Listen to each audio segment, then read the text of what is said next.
Bonsoir à tous. L'invité de l'entretien du jour est comorien. Il est le représentant permanent des Comores aux Nations Unies, candidat à la candidature pour l'élection présidentielle anticipée du 24 mars prochain dans son pays. Il fait partie de ces candidats dont les dossiers ont finalement été rejetés par la Cour suprême de son pays. Mohamed Souali, bonsoir. Bonsoir. Merci d'avoir accepté notre invitation. Je viens de faire une brève présentation de qui vous êtes.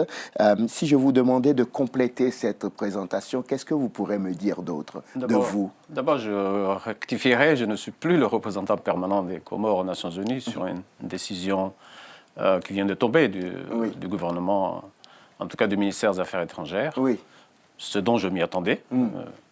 Même si ça peut paraître un peu, excusez-moi, ridicule. Maintenant, moi, je suis un ancien journaliste comme vous. Je suis un enseignant, je suis un écrivain et bien entendu diplomate. Ex-représentant permanent des Comores aux Nations Unies désormais. On peut le dire officiellement maintenant. On peut le dire officiellement, d'autant que je ne serai ni le premier ni le dernier. Vous avez été donc congédié par le président Azali Assoumani parce que vous avez osé rêver être candidat à la présidentielle. Oui, ce n'est pas la première fois que M. Azali s'en prend à toute personne qui peut le contredire dans ce qu'il a envie de dire.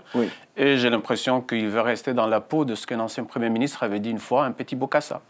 Mohamed Souali, essayons de fixer nos téléspectateurs pour qu'ils comprennent d'où vous parlez aujourd'hui. Vous êtes donc, on va dire que vous êtes un représentant. Vous étiez encore, il y a quelques heures, un représentant des Comores aux Nations Unies. Et donc, vous avez été envoyé par un gouvernement. On est d'accord? Bien sûr. Comment se fait-il qu'un homme qui a au moins l'obligation de la loyauté vis-à-vis de ceux qui l'envoient ose affronter publiquement ceux qui lui ont fait confiance? D'abord, je suis dans une attitude de loyauté vis-à-vis de mon peuple, vis-à-vis de mon pays. Je ne suis pas un serviteur de n'importe quel gouvernement. Je peux dire ce que je pense avec mes convictions, avec mes valeurs, avec ma passion pour mon pays. Avant d'être un subordonné d'un quelconque gouvernement. C'est le gouvernement qui vous a envoyé, ce n'est pas le peuple. Vous n'avez pas été élu par le peuple pour être envoyé aux Nations Unies. C'est là qu'il y a quelque chose qui ne colle pas dans votre raisonnement, non? Vous connaissez la Charte des Nations Unies? La Charte des Nations Unies, c'est dit au nom des peuples. Ce n'est pas au nom des gouvernements. Et je suis représentant, je l'ai été jusqu'à présent, d'une nation, pas d'un gouvernement. Les Nations Unies, ça s'appelle Organisation des Nations Unies, pas des gouvernements unis. Vous étiez encore, il y a quelques heures, encore représentant depuis 2014, c'est ça? Absolument. Oui. Peut-être que vous aviez commencé à vous sentir à l'étroit aux Nations Unies, non? Oh, c'est pas ça. J'ai estimé que je faisais mon travail. D'ailleurs, j'ai servi sous 2 présidents. C'est pas M. Azali qui m'a nommé. Il a continué à estimer que mon travail, je le faisais. Et s'il a changé d'avis, c'est son affaire. Mais je faisais mon travail, je continuerai à faire mon travail si on me le laissait faire. Mais mon travail n'est pas supérieur aux intérêts de mon pays. C'était quoi les intérêts de votre pays? C'est quoi? D'abord, que les Comores puissent parler dans le concert des Nations Unies. Je ne suis peut-être pas le seul à pouvoir le faire. Et en même temps, participer au débat de tout ce qui concerne l'évolution de l'humanité. En particulier, ce qui concerne les objectifs de développement durable. Mon pays fait partie des PMA, qui un terme pour ne pas dire pays très très pauvre. Et effectivement, nous sommes un pays pauvre alors que nous aurions pu être riches. Nous avons les moyens d'être un pays riche, ou au moins de sortir de cette misère. Alors, mon travail, c'était celui-là. J'espère que tout représentant des Comores aux Nations Unies se préoccupera d'abord de cette misère de la population comorienne, des intérêts des Comores, et bien sûr de l'intégrité territoriale des Comores. Nous avons un sujet important. Vous n'allez pas ramener Mayotte sur le tapis quand même? Bien entendu que Mayotte fait partie de l'ensemble des questions qui concernent les Comores. Mayotte fait partie des Comores du point de vue du droit international. Mais dans une campagne électorale, les gens parleront d'une manière ou d'une autre. Mais aujourd'hui, ce qui me préoccupe en particulier, ce sont les droits de l'homme, c'est la liberté de chaque citoyen de pouvoir dire son mot dans une élection présidentielle, en plus anticipée, et de la libération des prisonniers politiques et d'un programme de développement. Très bien. On va marquer une pause et mettre sur notre chemin des balises pour que ceux qui nous écoutent comprennent exactement. On reprend l'affaire au départ. Vous êtes donc représentant, vous étiez, je n'arrive pas encore à me faire à l'ex-ambassadeur des Comores aux Nations Unies. Disons que vous avez eu le scoop. Et donc, vous arrivez, vous êtes aux Nations Unies. Et un matin, vous vous réveillez, vous vous dites, il va y avoir des élections anticipées dans mon pays. Moi-même, je me sens les épaules d'être président de la République. Si Azali Assoumani a pu être président, si Kililou a pu être président, si Sambi a pu être président, moi aussi, je peux être président. Ça a commencé comme ça? Oh non, c'est pas un rêve d'un matin. Moi, je suis un militant politique depuis des années. Je n'avais pas prévu précisément d'être candidat à des élections présidentielles, d'autant plus qu'ils sont anticipées. On ne peut pas anticiper des élections anticipées. Vous y avez trouvé une opportunité alors? J'avais prévu de soutenir des candidats. L'un d'eux a estimé que ces élections, et peut-être qu'il avait raison, ces élections ne peuvent pas être transparentes et démocratiques. Il a dit qu'il n'y va pas, président d'un parti politique. Et en même temps, d'autres candidats dont je pensais que je pourrais peut-être soutenir. Et je me suis rendu compte qu'il y a des complications qui se profilaient à l'occasion de ces élections. Je me suis dit, je suis un ambassadeur. Je suis quelqu'un, a priori, qui ne devrait pas avoir de problème avec le gouvernement. Et je vais voir s'il y a une Cour suprême qui est prête à aller jusqu'au bout de la règle minimale élémentaire en élection. Je me présente et je les teste. Et j'ai vu qu'ils ne sont même pas capables de supporter un ambassadeur aux Nations Unies. Et on me dit, je ne peux pas être candidat parce que j'ai une double résidence à New York et aux Comores. Oui, ce qui est vrai, non? Mais évidemment. Comment voulez-vous que je ne puisse pas avoir une double résidence? L'une fonctionnelle parce que c'est mon travail, et l'autre naturelle parce que c'est mon pays. Oui, mais vous connaissiez la loi dans votre pays. La loi dit qu'il faut résider dans votre pays un certain nombre de temps pour prétendre être candidat. C'est ce que dit la loi. La loi dont on se réfère est une nouvelle constitution qui dit qu'il faut avoir 12 mois de résidence aux Comores. Cette constitution elle-même n'a pas fait 12 mois.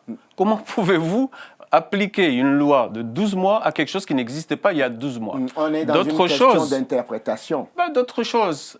Cette loi qui dit qu'il y a 12 mois pour être candidat n'a pas prévu d'élection anticipée pour qu'on applique une loi de 12 mois. Une élection anticipée, c'est une mesure exceptionnelle qui suppose des dispositions exceptionnelles. Maintenant, on peut toujours discuter sur la loi. La question, elle est politique. M. Azali a-t-il envie d'avoir en face de lui des gens qui peuvent dire ce qu'ils ont à dire et de se battre contre sa manière de vouloir gouverner ou pas? Pourquoi pensez-vous que vous étiez à même d'être capable de contrarier les ambitions présidentielles du président sortant Azali? Il faudrait lui poser la question. Pourquoi il a pensé qu'il fallait m'éliminer avant? C'est à lui qu'il faut poser la question. Mais Azali n'est pas à la Cour suprême, monsieur. Franchement, vous voulez qu'on rigole? Une Cour suprême dont il a nommé tous les membres, avec des gens, j'ai osé dire, qui sont corrompus et qui décident de tout sans prendre aucune considération des réalités, ni des candidatures, ni des recours. Là, ce dont j'attends plutôt, c'est que les candidats qui ont été autorisés, qui me démontrent qu'ils arriveront à aller au deuxième tour. Pourquoi? Parce que vous pensez que le président Azali sera élu dès le premier tour. C'est lui qui l'a dit. Il est si populaire dans votre pays. Oh là là là là là là. J'aimerais bien d'avoir un président populaire aimé par son peuple qui dirige. Mais lui, il a déclaré qu'il ne devrait pas y avoir de deuxième tour parce que, 1, ça crée des problèmes, 2, ça coûte cher. Vous organisez une élection, pourquoi faire si vous avez cet état d'esprit? C'est pour ça qu'il fera tout pour gagner parce que les Comoriens sont avec lui. Vous savez, nous sommes en Afrique. Disons-nous les choses comme elles sont. Nous sommes en Afrique. Il y a plein d'élections en Afrique où tout est trafiqué. Moi, je ne suis pas quelqu'un qui tombe du ciel, ni de la lune, ni de nulle part. Je suis un Comorien, je suis africain et je vois comment ça se passe dans notre continent. Et après, on se plaint que ça ne marche pas. Ça ne marche pas parce qu'on ne veut pas respecter les règles. Et dans d'autres pays, ça marche parce qu'on respecte des règles. Et donc, vous présumez déjà qu'il y aura tripatouillage dans votre élection? Et on vient d'avoir un référendum où l'Union africaine, les observateurs de l'Union africaine ont dit qu'il y avait moins de 20% de participants. Oui. Et le gouvernement a dit qu'il y a 62% de participants. Les journalistes indépendants oui. extérieurs ont dit qu'il y avait moins de 7% de participants. Oui. Et le gouvernement dit qu'il y a 62% de participants, 97% de oui. Ça fait longtemps qu'on ne parle plus comme ça dans des élections. Je trouve bizarre pour un ambassadeur comme vous de tenir compte plutôt des opinions des journalistes et de l'Union africaine au lieu de faire confiance aux propos de son gouvernement. Je suppose que les Comores font partie de l'Union africaine. Et l'Union africaine, c'est une institution respectable. Si l'Union africaine dit quelque chose, c'est que ça vaut la peine d'être dit. Oui. Et c'est même assez rare que l'Union africaine veuille jusqu'à dire qu'il y avait moins de 20% de participants. Et je dois vous dire aujourd'hui, je ne sais pas si vous avez suivi les dernières informations, oui. la SADC, dont les Comores viennent d'adhérer, oui. ont répondu qu'ils ne vont pas envoyer des observateurs à ces élections, oui. parce que les Comores n'ont même pas ratifié les outils permettant à un organisme comme la SADC oui. de travailler, d'intervenir comme il faut dans une élection. Très bien. Donc, vous êtes le frondeur, celui qui a été quand même soutenu par Azali puisqu'il vous a maintenu en poste, quoi que vous me disiez, et vous avez osé donc le défier. Est-ce que vous pensez que réellement, le fait de vous avoir relevé de vos fonctions était une manière de vous dire que vous n'auriez jamais dû vous mettre en face de lui ou sur son chemin? Franchement, ça me préoccupe peu ce que pense M. Azali de moi. Oui. Ce que je pense, moi, c'est qu'est-ce que j'ai à faire de ma conscience, de mes convictions vis-à-vis de mon peuple. M. Azali, il est président aujourd'hui, il était président, il est parti, il repartira. La question, c'est de savoir qu'est-ce que nous proposons pour notre pays pour sortir de cette misère. Et une élection présidentielle, c'est l'occasion de proposer réellement des programmes, oui. de débattre, d'avoir des idées, d'avoir des convictions, d'entraîner une population dans une dynamique de changement. Oui. Sinon, ce n'est pas la peine de faire des élections. Monsieur Azali, vous l'avez jusqu'en 2029, vous le savez, ça? S'il est Dieu, oui. Pourquoi? Parce que Dieu décide combien de temps on vit. Et vous savez, je l'ai déjà dit, j'étais à New York avec l'ambassadeur du Burkina Faso au moment où les manifestations ont commencé à Ouagadougou. Oui. L'ambassadeur, mon collègue, disait « mais ce n'est rien, ce n'est pas un problème, nous en avons l'habitude ». 15 jours après, M. Compaoré est parti. Les Comores ne sont pas le Burkina Faso. Évidemment, les Comores ne sont pas le Burkina Faso. Et chaque pays a sa propre culture, a ses propres habitudes, a ses coutumes. Mais les peuples sont les peuples. Les peuples ont le droit de vivre. Les peuples ont le droit d'exprimer ce qu'ils souhaitent. Et ce ne sont pas nécessairement des chefs d'État qui doivent à chaque fois décider pour chaque nation, oui. sans tenir compte de ce que veulent les populations. Monsieur Soili, qu'est-ce qui motivait votre candidature, à part peut-être le flair que vous aviez de vous dire le président Azali ne me supporte plus, il va peut-être essayer de me faire partir, alors je vais me venger avant de partir? Je ne me suis même pas posé cette question. Je me suis dit, j'ai travaillé auprès des Nations Unies pendant plus de 4 ans. Oui. J'ai accumulé une certaine expérience que je dois verser à mon pays, à mon peuple, à l'occasion d'une élection. Après, le peuple comorien choisit, oui. pas nécessairement pour me voter, il peut me voter ou ne pas me voter, mais le peuple comorien aurait l'occasion d'apprendre tout ce que j'ai appris pendant 4 ans, oui. à part le fait que j'avais déjà servi aux Comores. Oui. J'étais directeur général de radio-télévision aux Comores et j'ai lancé un programme qui permet aux Comoriens de la diaspora de suivre la télévision nationale. Oui. J'avais déjà travaillé, vous savez, rien que vous allez voir la place d'indépendance des Comores. Lorsque j'ai travaillé au ministère des Finances, cette place ne faisait qu'accueillir des chèvres et des moutons. Oui. Je l'ai commencé à réaménager. Oui. Juste avant de me lancer dans cette campagne, aller demander ce que je faisais pour les écoles aux Comores. Ça, c'est mon souci numéro 1. Servir mon pays à la hauteur de ce que je peux.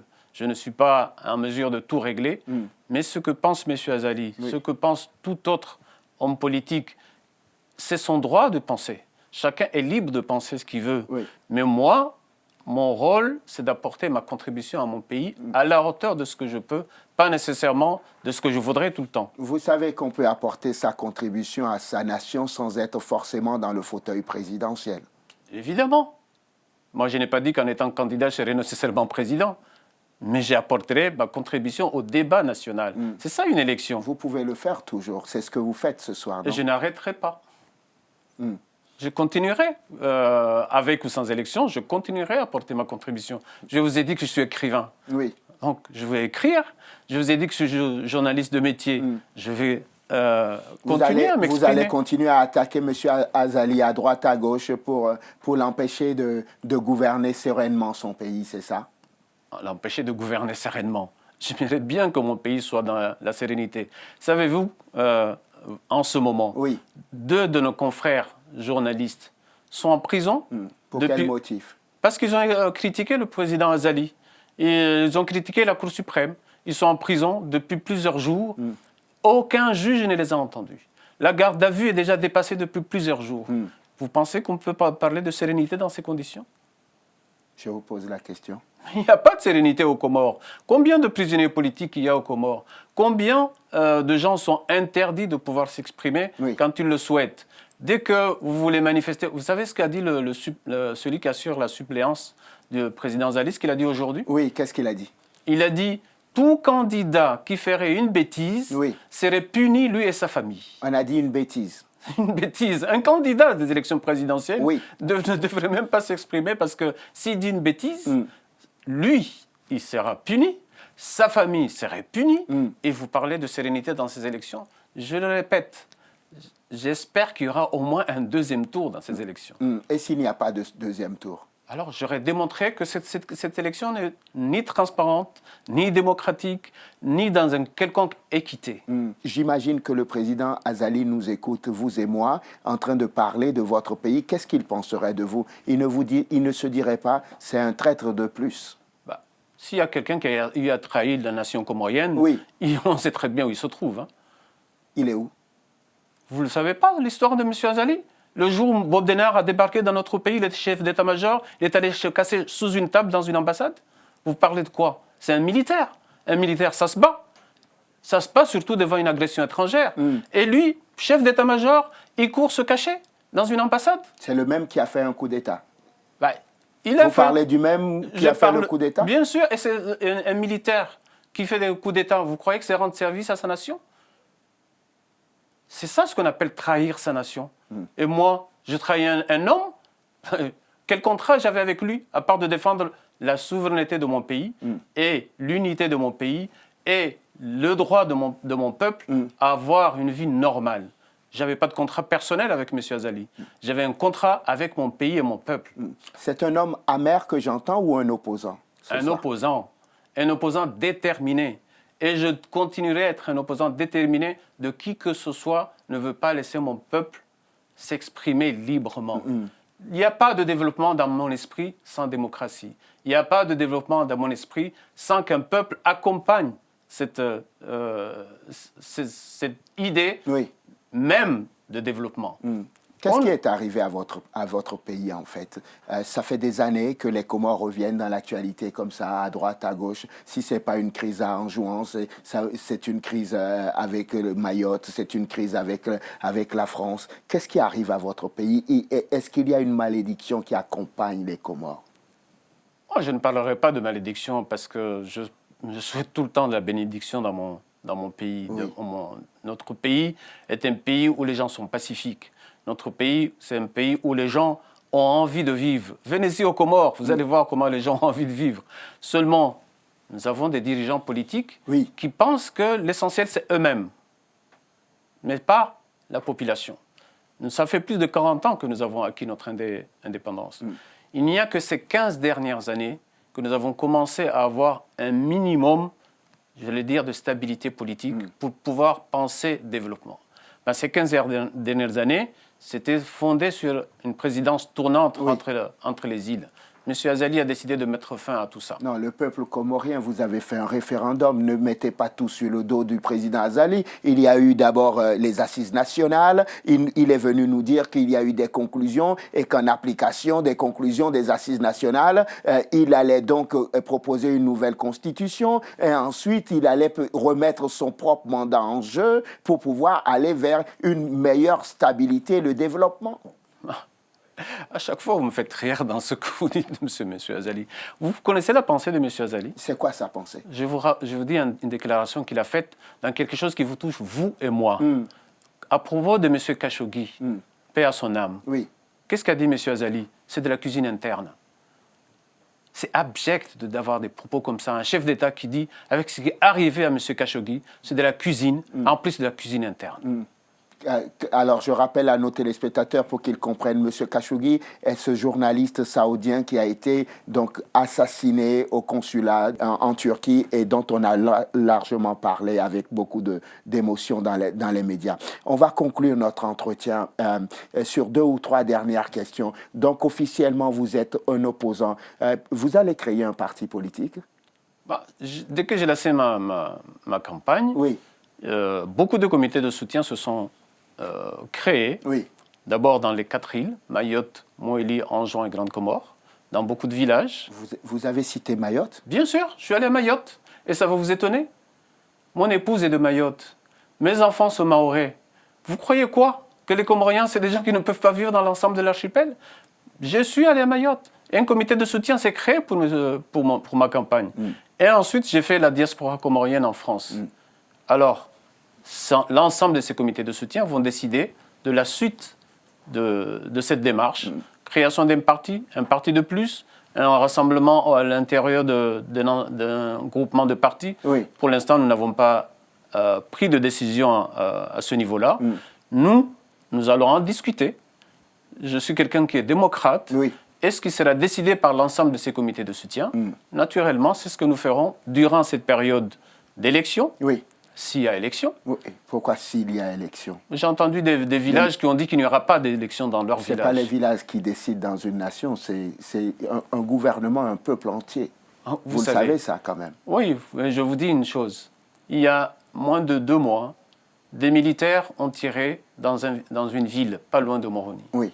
Le capitaine de l'équipe de basket, l'équipe nationale de basket, oui. est mort, paix à son âme, à cette occasion. Et depuis 2 mois, aucun militaire, aucun membre du gouvernement n'a pu oser aller dans cette ville. Oui. Alors, En fait, vous rêvez secrètement d'une insurrection dans votre pays? Non, je ne souhaite pas une insurrection dans mon pays. Je souhaite la stabilité dans mon pays. Et pour qu'il y ait stabilité, il faut qu'il y ait des normes qui soient respectées par l'ensemble de ceux qui ont à décider de l'évolution d'un pays, de l'organisation d'un État, de fonctionnement d'une administration. Mais si cela ne se fait pas, et bien entendu, qu'est-ce que vous pensez que ça peut se faire? Il y aura toujours des gens révoltés. Et on ne serait ni le premier, ni le dernier révolté dans le monde. On va conclure cet entretien. Qu'est-ce qui peut empêcher le président Azali de se succéder déjà à lui-même à l'issue des élections du 24 mars prochain et peut-être même de rester au pouvoir jusqu'en 2029? Cette question, je vous invite à la poser à ceux qui disent qu'ils sont autorisés à être candidats. Pourquoi? Vous pensez qu'ils sont de mèche avec le président Azali? Certains, oui. D'autres pensent qu'ils peuvent gagner une élection. C'est à eux de prouver. J'ai dit qu'ils arrivent à prouver qu'ils peuvent aller au 2e tour. Et s'ils ne le peuvent pas? Ça veut dire que M. Azali installera sa dictature de Petit Bokassa. Et vous ferez quoi? Vous serez en exil toute votre vie? Je ne sais pas si c'est toute ma vie, mais je continuerai partout où je serai à me battre pour que j'ai un pays libre, démocratique, avec une aspiration de la population à vivre comme toute population dans le moins mauvais système politique. Qu'est-ce qui peut arriver de mieux à votre pays aujourd'hui? Une élection démocratique, transparente, dans l'équité, respectueuse de la volonté de la population. C'est ce que je souhaite naturellement à mon peuple. Et puis, pouvoir respirer l'air libre des Comores, qui est un pays beau, qui est un pays qui a toutes les potentialités. Et je vous ai dit, à part le fait que pour être un beau pays touristique, on nous annonce que nous avons aussi du pétrole et du gaz. Et ça rend fou certaines personnes. C'est un vœu pieux, non? Tout ce que vous venez de me citer, non? Ce n'est pas un vœu pieux. Je suis un croyant. Je suis musulman. J'ai la foi au Très-Haut, en Allah, qui est celui qui nous a créés, qui est miséricordieux. Et c'est lui qui décide de tout, pas un chef d'État. Très bien. Mohamed Soali, merci. Je vous remercie. Ex-représentant permanent des Comores aux Nations Unies, candidat à la candidature pour l'élection présidentielle anticipée du 24 mars. Mais finalement, vous m'aviez dit ce soir sur ce plateau que le président Azali en a décidé autrement et non la Cour suprême. C'est ça, hein? Absolument. Merci infiniment d'être venu nous voir. Je rappelle juste que votre candidature a été invalidée comme celle de certaines autres personnalités de votre pays. J'en avais retenu juste deux. Mohamed Ali Swalihi, le chef de l'Union de l'opposition, et évidemment Ibrahim Mohamed Souleh, que j'ai reçu d'ailleurs ici, le candidat du Parti Joie. Merci infiniment d'être venu dans l'entretien du jour. Je vous remercie encore une fois. Merci à vous de nous avoir suivis. Je vous souhaite de passer une excellente suite de programmes. Évidemment, sur Télésud, on se retrouve demain pour un nouveau numéro de l'entretien du jour. D'ici là, portez-vous bien. À demain.